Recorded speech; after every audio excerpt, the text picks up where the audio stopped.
Bom dia, boa tarde, boa noite, meu caro amigo. Meu nome é Gabriel Viegas, professor de Direito Penal Parte Especial, e daremos continuidade ao nosso estudo. Hoje falaremos sobre os crimes contra a honra. Pessoal, antes de iniciarmos no estudo com maiores detalhes, eu já queria passar um macete para vocês, porque vocês vão conseguir decorar quais são os 3 crimes contra a honra e acertar muitas questões só de saber mais ou menos do que se trata cada um.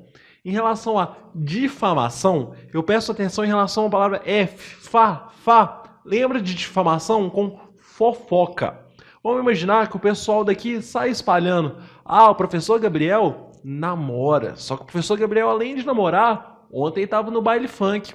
Aí saiu do baile funk, encontrou a namorada dele. No dia seguinte, saiu de novo para outro baile funk, encontrou a namorada dele e rachou de trair a namorada dele. Percebam, pessoal, que essa história concreta que eu estou contando não teve absolutamente nenhum crime, entretanto, está me difamando, está diminuindo a minha honra, porque está contando uma coisa indevida sobre a minha vida em relação à diminuição da minha própria honra. Então, em relação à difamação, eu peço atenção em relação à palavra F, para vocês associarem com fofoca. Difamação não é nada mais do que fofoca. Calúnia. Por outro lado, o calúnia, o C, peço para associar com crime. A calúnia é quando eu conto uma história a alguém imputando como se ele fosse um criminoso. Ou seja, eu conto uma história real. Olha para você ver, o professor Gabriel foi gravar aula no sábado, último horário. Não tinha ninguém olhando, sabe o que ele fez? Roubou a televisão, colocou debaixo do braço e foi embora. Roubou não, professor, furtou, não teve lesão nem grave ameaça. Isso aí, meu amiguinho, tá afiado no direito penal. Olha, reparem pra você ver essa história, pessoal. A partir do momento que falou que eu furtei a televisão e fui embora, tá inventando uma história como se eu tivesse cometido um crime. Tendo em vista que se trata de uma criação de história comigo cometendo um crime, refere-se à palavra calúnia. Ou seja, calúnia é quando eu invento uma história como se eu tivesse cometido um crime. Difamação está simplesmente ofendendo a minha honra, mas simplesmente por fofoca. Em relação à última espécie de crime contra a honra é injúria, que é simplesmente injuriar, eu xingar alguém. Falar assim, deixa eu pensar, e Deus me livre, me perdoa, pessoal. Mas vamos supor que eu falo, sua piranha, pronto.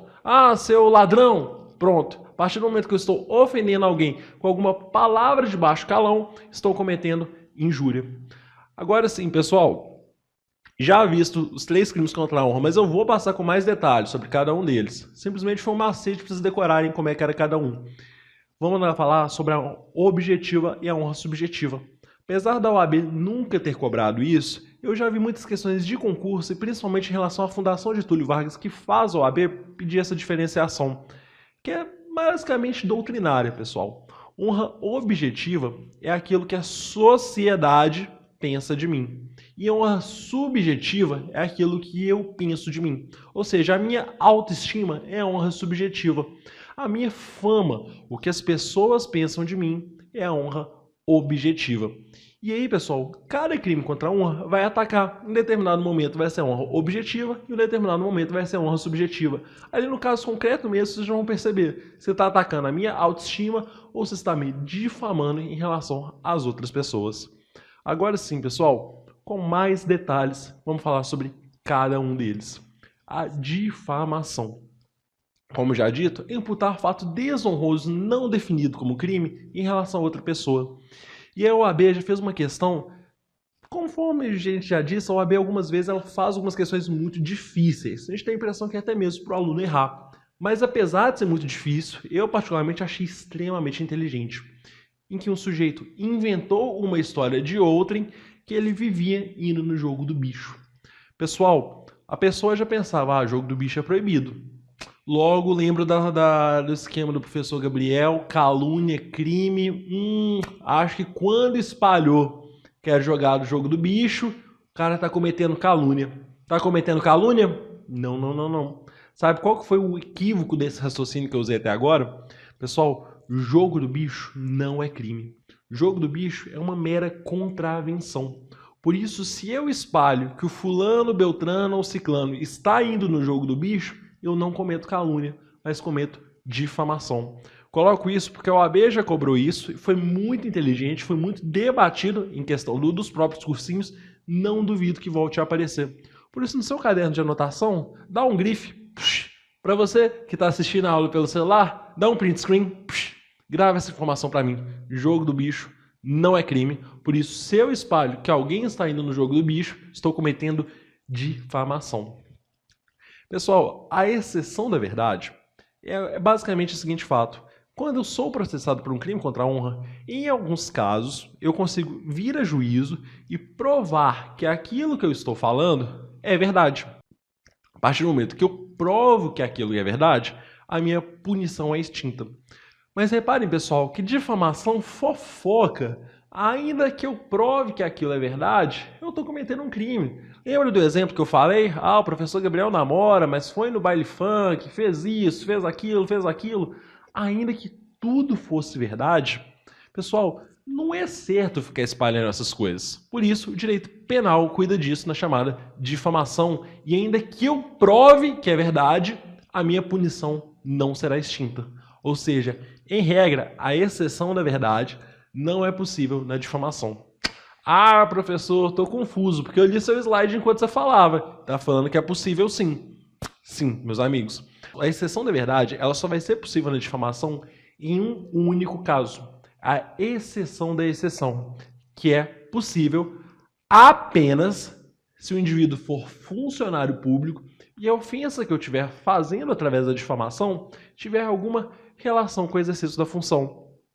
E aí, como eu gosto de falar das questões de OAB, eu preciso sair da minha aula acertando todas as questões já feitas e muito possivelmente acertar as que vão ser feitas pela OAB no seu exame, porque sempre há um padrão de cobrança. Pessoal, olha que intenção inteligente também que foi colocado. Colocou uma historinha do sujeito que era difamado por ser funcionário público, mas em relação à sua vida pessoal, não tinha nenhuma ofensa em relação ao seu exercício profissional. E aí o OAB perguntava, era cabível a exceção da verdade neste caso? É cabível? Dá um pause, reflete. Quem acha que sim, levanta a mão. Quem acha que não, levanta a mão. Não estou vendo ninguém. Mas vamos lá, pessoal. Nesse caso concreto que eu contei, não é possível a exceção da verdade. Porque apesar de eu ter difamado um funcionário público, quando eu falei da vida pessoal dele, não tem nenhuma relação com o exercício da função. Logo, não era possível. O OAB já cobrou isso, tanto quando era a Fundação Getúlio Vargas, quando era outras bancas que faziam a prova, bastante inteligente a questão. Ou seja, exceção da verdade só é possível se for funcionário público e a ofensa relativa ao exercício da função. Isso na difamação. Em relação a calúnia, lembro com vocês, calúnia, o C, crime, é quando eu realizo uma falsa narrativa como se alguém tivesse cometido um crime. Pode ser praticado inclusive contra mortos. E aí os seus herdeiros, os legitimados, processam o indivíduo. A mesma pena para quem inventa a história também é passível para quem propaga a informação sabendo que aquilo é falso. Por fim, pessoal, coloco 2 itens para vocês. Não necessita que seja instaurado um inquérito ou um processo. A partir do momento que eu espalho uma determinada história, a falsa narrativa, eu já estou me enquadrando no crime de calúnia. Então lembra da situação concreta que eu contei para vocês? Todo mundo espalhando, professor Gabriel, furtou a televisão. Quem espalhou isso já está cometendo um crime de calúnia. Ademais, lembra da exceção da verdade que eu falei para vocês, vou até voltar aqui porque a informação é muito importante, que não é possível na difamação, salvo se o indivíduo for funcionário público e a ofensa for relativa ao exercício da função. Pois é, na calúnia, pessoal, a exceção da verdade é cabível em todas as hipóteses. Então vamos supor que alguém invente essa história de que eu furtei a televisão e fui embora. Vamos supor que eu processo a pessoa por calúnia e a pessoa consegue provar que eu furtei a televisão mesmo. A partir do momento que ela provou que eu furtei a televisão mesmo, que é a chamada exceção da verdade, a punibilidade dela será extinta. Beleza? Beleza. Em relação à injúria, é basicamente imputar uma qualidade negativa a outrem. Pode ser decorrente de um crime ou não. Então, um exemplo que eu citei lá atrás. Fica até sem graça de falar. Mas, por exemplo, se eu chamar alguém de ladrão, decorrente de um crime. Mas vamos supor que eu chame alguém de piranha. Pessoal, não é decorrente de um crime, mas ainda assim estou me enquadrando na injúria. Pessoal, o juiz pode deixar de aplicar a pena se for ofensa, multa ou provocação da vítima. Então vamos supor que os dois estão brigando. Aí eu chamo, seu ladrão, seu safado, seu isso, seu aquilo. Um fica xingando o outro. Reparem que a partir do momento que um está xingando o outro, por ser ofensas mútuas, o juiz pode deixar de aplicar a pena. Ademais, se houver uma injusta provocação da vítima, a vítima fica lá, cutucando o autor, cutucando, até que o cara perde a paciência e xinga ela. Se tiver uma provocação da vítima ou ofensas mútuas, o juiz pode deixar de aplicar a pena. Por fim, o último item que eu chamo a atenção dos senhores, que é a chamada injúria qualificada. Pessoal, se tratar de uma injúria relacionada à cor, raça ou etnia, trata-se de uma injúria mais grave, que é a chamada injúria qualificada, a pena mais elevada. Beleza? Beleza. Itens que nunca foram cobrados na Fundação Getúlio Vargas pela OAB, tô colocando só por precaução. Prefiro errar por mais do que por menos. Em todos esses crimes que eu comentei até agora, a pena vai ser aumentada em 1/3 se for contra presidente da República ou contra chefe de governo estrangeiro, contra funcionário público em razão de suas funções e na presença de várias pessoas ou por meio que facilite a divulgação da calúnia, difamação e injúria. Na prática, joguei no Facebook, joguei no Instagram alguma calúnia, difamação e injúria, estou me enquadrando no terceiro item, bem como contra pessoa maior de 60 anos ou portador de deficiência, exceto no caso de injúria. Pessoal, esse aumento de pena, repito para vocês, nunca foi cobrado da OAB. Estou colocando só por precaução, porque o nosso curso é bem completinho. Beleza, mano? Beleza, mano. Exclusão do crime. A ofensa em julgado de juízo na discussão da causa pelo advogado não configura nenhum dos crimes. Então, por exemplo, pessoal, eu já tive algumas atuações no Tribunal do Júri. Tribunal do Júri é um órgão muito emocional. Muitas vezes você conquista o jurado muito mais pelo emocional do que pelo racional. Nessa tentativa de conquistar os jurados pelo emocional, podem acontecer ofensas irregulares em juízo. O Ministério Público faz direto, o advogado faz, o Ministério Público faz mais ainda, o advogado faz mais ainda, o MP faz mais ainda. Pessoal, tanto o Ministério Público quanto eu como advogado, no momento que nós estamos realizando essas ofensas em juízo para defender o nosso procurado ou o nosso interesse jurisdicional, nenhum dos dois está se enquadrando, seja em difamação, calúnia ou injúria.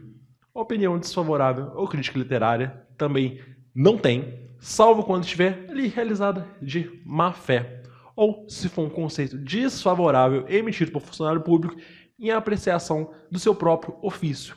Então, por exemplo, o sujeito vai avaliar uma empresa e ele faz lá uma avaliação muito ruim. Aí o que o dono da empresa faz? Processa ele por injúria. Vai ser possível? Não. Porque ele é um funcionário público que está no exercício da sua função. E olha o sorriso da moça. Sabe por que ela está com essa carinha assim, ó, inocente? Sorriso travado? É porque ela fez bobagem e não vai ser punida. Pessoal, antes da sentença de calúnia e difamação, ainda que a pessoa tenha realizado a fofoca, ou ainda que a pessoa tenha caluniado, inventado um falso crime a alguém, se ele se retratar antes da sentença, ocorre a extinção da punibilidade. Ou seja, pessoal, o cara faz bobagem, mas a partir do momento que ele se retrata antes da sentença, extingue-se a punibilidade. Uma coisa que, claro que você não vai colocar para fins de OAB, mas entre nós aqui a gente pensando, pessoal, esses crimes contra a honra não deveriam nem ser crime, deviam ser tratados na esfera civil. Pelo menos é o meu raciocínio, acompanhado de muitos autores criminalistas. Mas para fins de OAB, isso não interessa. O que interessa é saber que os crimes contra a honra são crimes. E aí, pessoal, às vezes que a Fundação Getúlio Vargas cobrou os crimes contra a honra, ele tentou fazer uma confusão com os crimes contra a administração da justiça. E é até por esse motivo que eu coloco nessa aula. Até falando com mais detalhes sobre a cobrança dos crimes contra a honra. Quando eram as antigas bancas, antes da Fundação Getúlio Vargas, em especial o CESP, os crimes contra a honra despencavam. Despencavam. Desde que a Fundação Getúlio Vargas assumiu a realização do exame da OAB, o índice de cobrança sobre os crimes contra a honra diminuiu bastante. E quando cai, eles tentam fazer uma confusão dos crimes contra a administração da justiça dos crimes contra a honra. E é por isso que eu vou falar para vocês. Vamos lá, pessoal? Foco na tela. Vamos dar uma lida na íntegra de tudo que está escrito. Denunciação caluniosa. Da causa, a instrução de investigação policial, de processo judicial, instalação de verificação administrativa, inquérito ou ação de probidade administrativa contra alguém imputando-lhe crime do que ele sabe inocente. E, pessoal, reparem a diferença da denunciação caluniosa para a calúnia. Na calúnia, embora eu impute falsamente o crime a alguém, não é instaurado nenhuma investigação policial, não é instaurado um processo judicial, não é instaurado nada. Na denunciação caluniosa, ela é mais séria, ela é mais grave. Mais grave no sentido que eu digo porque ela deu causa à instauração de um movimento policial, processual, para apurar o que eu sabia que era falso. Portanto, é um crime diferente, denunciação caluniosa, da calúnia. A denunciação caluniosa é mais grave. Por fim, comunicação falsa de crime. Provocar a ação de autoridade, comunicando a ocorrência de contravenção ou crime que sabe não ter verificado. Pessoal, é muito sutil a diferença. Muito sutil mesmo a diferença de denunciação caluniosa e de comunicação falsa de crime. Vamos ler mais uma vez?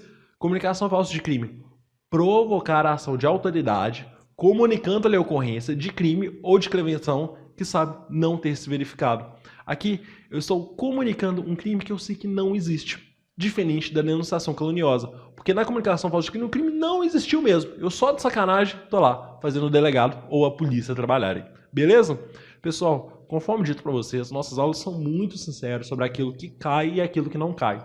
Desde que a Fundação Getúlio Vargas assumiu os crimes contra a honra, o índice de cobrança tem caído bastante. Quando cai, ele tenta te confundir, fazendo uma confusão entre a denunciação caluniosa e a comunicação falsa de crime, lá, com a difamação, calúnia e injúria. Ele coloca a denunciação caluniosa como se fosse calúnia, joga onde era calúnia, joga injúria, faz uma confusão entre 5 itens. Se você souber os 5 itens, difamação, calúnia, injúria, denunciação caluniosa e comunicação falsa de crime, acerta todas as questões. Apenas por cautela, vou ressaltar algumas informações que são padrões de cobrança até mesmo em outros concursos. Que é, basicamente, é o seguinte, olha, jogo do bicho não é crime. Então, se eu espalhar que alguém está realizando um ato de jogo do bicho, estou enquadrando em difamação. Exceção da verdade, possível apenas se o indivíduo for funcionário público e a ofensa relativa ao exercício da função. Então, se o indivíduo for funcionário público e eu espalhar algo sobre a sua vida pessoal, não será cabível a exceção da verdade. Calúnia, cabível a exceção da verdade, e em provas costumam tentar te confundir a calúnia com a denunciação caluniosa, e por fim, injúria, que aí talvez o ponto até mais importante, que é a injúria qualificada. Você saber que se a ofensa for sobre cor, raça ou etnia, a pena é mais alta. Beleza? Pessoal, então vocês já estão craques em crimes contra a honra. Com essas informações, absolutamente todas as questões já feitas pela Fundação Getúlio Vargas vocês vão acertar, até as feitas por outras bancas, o CESP, a VUNESP, vocês vão conseguir acertar por essas aulas. Mas o que é importante para a gente mesmo é o que é cobrado pela Fundação Getúlio Vargas. Beleza? Um grande abraço, bom dia, boa tarde, boa noite e a gente se encontra logo mais.